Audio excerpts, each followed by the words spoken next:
Análisis con Alexis Ortega, analista independiente. Alexis, ¿qué tal? ¿Cómo estás? ¿Qué tal, Marta? Muy buenas noches. Muchas gracias por acompañarnos. Bueno, Alexis, ya en plena cuenta atrás para la última reunión de Sí. la FED, porque recordemos, en una semana arranca esa reunión de 2 días y el miércoles, Ujú. el día 10, tendremos ya la decisión.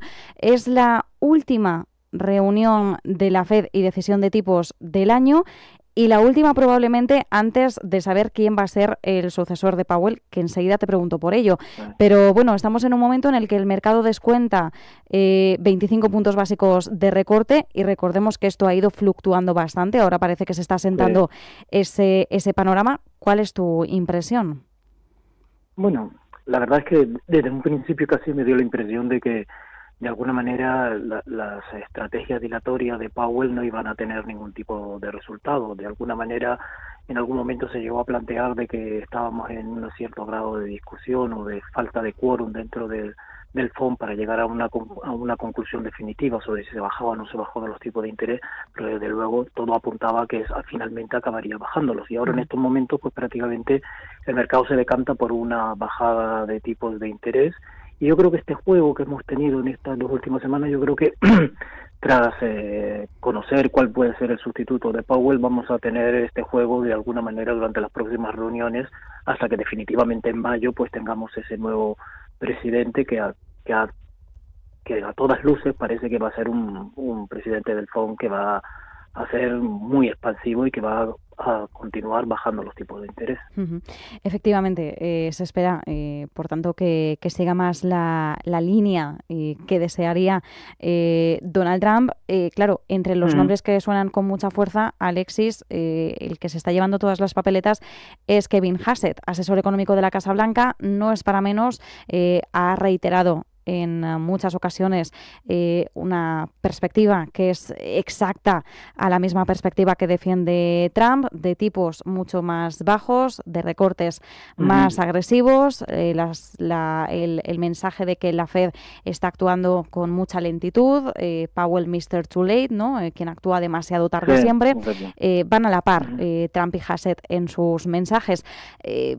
Efectivamente no se nos ha dicho nada No, porque Trump ya ha dicho que hasta enero nada, pero ¿crees que realmente claro. Hassett podría ser la figura? Todo apunta a que prácticamente hemos tenido desde que la llegada de Trump a la presidencia en este segundo mandato, hemos tenido una confrontación muy fuerte entre Powell y Donald Trump. Uh-huh. No sería lógico que de alguna manera ahora tuviéramos una repetición de Powell y por lo tanto lo más lógico es que ahora Trump elija a alguien que sea un candidato que sea mucho más dócil a las expectativas o a los dictados que él de alguna manera hacía y por lo tanto en este momento Hassett pues de alguna manera es el candidato ideal y por lo tanto aunque todavía no es definitivo ese nombramiento todo apunta a que será prácticamente ese nombramiento. Ya veremos qué efecto tiene eso sobre la credibilidad de la Reserva Federal. Uh-huh. Ya veremos exactamente si se confirma lo que yo antes apuntaba de que va a ser un proceso de bajada de tipos de interés, sobre todo a partir de mayo, aunque yo creo que de aquí a mayo seguiremos teniendo rebajas de tipos de interés con un cierto arrastre de pie por parte de Powell, que está intentando pues mantener un cierto grado de independencia de la Reserva Federal frente a la injerencia política, pero desde luego todo apunta a que sea Hassett el que le vaya a sustituir. Uh-huh. Efectivamente, todo apunta a Kevin Hassett y, como bien decías, Alexis, ya veremos qué efecto tiene sobre la credibilidad, sobre la independencia de la Reserva Federal, la imagen de independencia de la Reserva Federal. ¿Consideras que el mercado tiene descontado a Hassett o esto es algo cuya reacción todavía no hemos vislumbrado bien?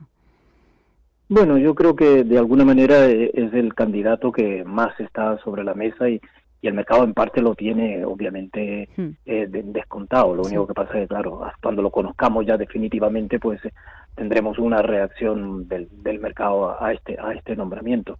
Y por lo tanto, de alguna manera, yo creo que vamos a decir, el gran perjudicado en este momento puede ser perfectamente no solo la credibilidad de la propia Reserva Federal, que aún así ya es bastante poco creíble, por lo Uh-huh. tanto, digamos que no se pierde mucho tampoco con Hassett, puesto que Powell de alguna manera tiene una idea de que es independiente, pero desde luego no lo ha sido desde 2024, fue al dictado de lo que Biden necesitaba en esos momentos, y por lo tanto de alguna manera ese debate yo creo que es un debate fútil, pero en cualquier caso yo creo que el mercado lo tiene bastante descontado, aunque obviamente no va a haber una reacción definitiva cuando se sepa realmente su nombre. Efectivamente, una cosa es que ya empieza a descontar el escenario y otro ya pues la reacción cuando ya tengamos el nombre sobre la mesa. Por el momento todo apunta a que se anunciará en enero. Trump no ha querido dar ningún tipo de pista. Claro, de enero a mayo, Alexis, que es algo a lo que apuntabas al inicio, la figura de este sustituto de Powell, ¿se podrá hablar de él como de un presidente en la sombra, que era un temor que existía? Pero bueno, en algún punto hay que nombrarlo, será 5 o 4 meses vista aproximadamente desde que expire el mandato de Powell. Bueno, no se puede anunciar tampoco la semana previa, entendemos. Así que ¿hasta qué punto ejercería esa figura de presidente en la sombra y pueda quitarle el protagonismo a Powell? Claro, ese es el gran problema, por eso decía que lo que hemos tenido prácticamente desde la última reunión de la Reserva Federal hasta la que va a suceder ahora en diciembre, va a ser un ensayo general de realmente lo que vamos a tener a partir prácticamente de enero, es decir, un Powell con una cierta intención de mantener la independencia de la Reserva Federal, hablando de los posibles riesgos de inflación, cuando obviamente estaba todo apuntando a que iba a continuar bajando los tipos de interés, con un cierto arrastre de pie por parte de Powell, con la intención de mantener un poco la idea de independencia por parte de la Reserva Federal, y por lo tanto va a quedar muy minada su posición y la posición de la Reserva Federal. Por eso yo creo que vamos a ver cómo se desarrolla en los primeros meses esta especie de convivencia que recuerda a la de los dos papas. Pues aquí vamos a tener dos presidentes en donde uno de alguna manera está en mando y otro prácticamente en la sombra.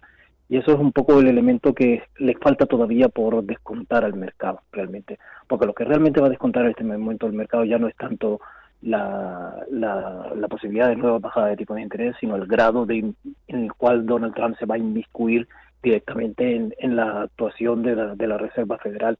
Yo creo que ahí el gran problema, como les decía antes, no va a ser solo la credibilidad, sino el dólar, que de alguna manera podría continuar en este proceso de depreciación que hemos empezado en abril y que posiblemente lo llevaría muy por encima de los 1,20. Por cierto, Alexis, claro, si pensamos en el último relevo en la Reserva Federal, pues en su momento, cuando Jerome Powell llegó para suceder a Janet Yellen. Ese cambio Janet Yellen-Jerome Powell entendemos que fue mucho más suave de lo que va a ser el cambio Jerome Powell y el nuevo, presumiblemente Kevin Hassett. Sí, completamente. Obviamente, en aquel momento obviamente no había esta tensión tan fuerte entre la presidencia del gobierno y la Reserva Federal, o por lo menos no se llegaba a los niveles que hemos llegado en estos momentos. Por lo tanto, tiene un cariz completamente distinto del que se produjo en otros momentos, que se hizo de una manera relativamente bastante cómoda. Por lo tanto, es una situación yo creo que bastante novedosa, y es ahí lo que vamos a tener que calibrar. Por eso le digo que, aunque esté descontado la llegada de Hassett, habrá que ver exactamente la magnitud del poder que puede tener en la sombra Hassett, y eso lo iremos descubriendo en los primeros meses del año que viene, no esperaremos a mayo. Y de alguna manera mi impresión en el fondo es que va a restar poder a Powell. Powell va a intentar recuperarlo de alguna manera, arrastrando los pies siempre en cada uno de los movimientos, pero de alguna manera quedará ese horizonte de mayo en donde prácticamente acabará siendo el que tome las riendas y por lo tanto lleve adelante un proceso de bajada de tipo de interés que vamos a ver hasta dónde llega. Efectivamente, veremos hasta dónde llega. Alexis, entre las referencias macro de la semana, hemos tenido PMI manufacturero, mañana tendremos de servicios y compuesto, y recordemos, primer miércoles del mes, a priori esperamos el dato de empleo de la encuesta ADP, y recordemos que el dato de empleo del Bureau of Labor en Estados Unidos, ese lo vamos a tener a posteriori de la reunión de la Reserva Federal. Así que recordemos, la FED va a tomar su decisión sin los datos más recientes de IPC, de empleo, ni de PIB. Pero respecto a la encuesta ADP, Alexis, que ya sabemos que suele fallar mucho, ¿qué podemos esperar de ella? Bueno, realmente los últimos datos que se han ido conociendo, que son esa media móvil de 4 semanas, pues nos estaba apuntando a un cierto grado de desaceleración. De hecho, en estos momentos se está planteando una creación tan leve como apenas de 5.000 para el último mes. Yo creo que claramente se está viendo en todos los datos que hay una cierta desaceleración del mercado laboral. Vamos a ver cómo se refleja eso en los datos oficiales, que son al final los que la propia Reserva Federal puede utilizar como dato fidedigno para tomar una decisión, pero hay una cierta sensación de desaceleración de la actividad económica, desaceleración del consumo, hay una caída de la liquidez que está afectando al mercado. Todos esos son componentes que nos indican que la Reserva Federal va a seguir bajando los tipos de interés. La velocidad en la que lo haga y en la moda en la que lo haga lo va a determinar estos dos presidentes, uno en mando y otro que está en la sombra, y que ya sabremos quién será y que va a determinar ese proceso, pero desde luego estamos en un proceso en Estados Unidos de bajada de tipos de interés. Pues nos quedamos con eso y, como bien decías, la velocidad e intensidad de esas bajadas de tipos pues va a depender pues en la primera parte del año más de Jerome Powell, pero a partir de mayo-junio ya tendremos al nuevo presidente, así que veremos cambios en los ritmos, presumiblemente, y también en esa magnitud, en esa intensidad, y nos quedamos con eso y con muchas expectativas y, como decíamos al inicio, en esta plena cuenta atrás ya para la última reunión y última decisión de tipos de interés del año 2025 por parte de la Reserva Federal, y una de las últimas también de Jerome Powell al frente del organismo. Alexis Ortega, analista independiente, muchísimas gracias como siempre. Un fuerte abrazo. Un abrazo a ti también, Marta.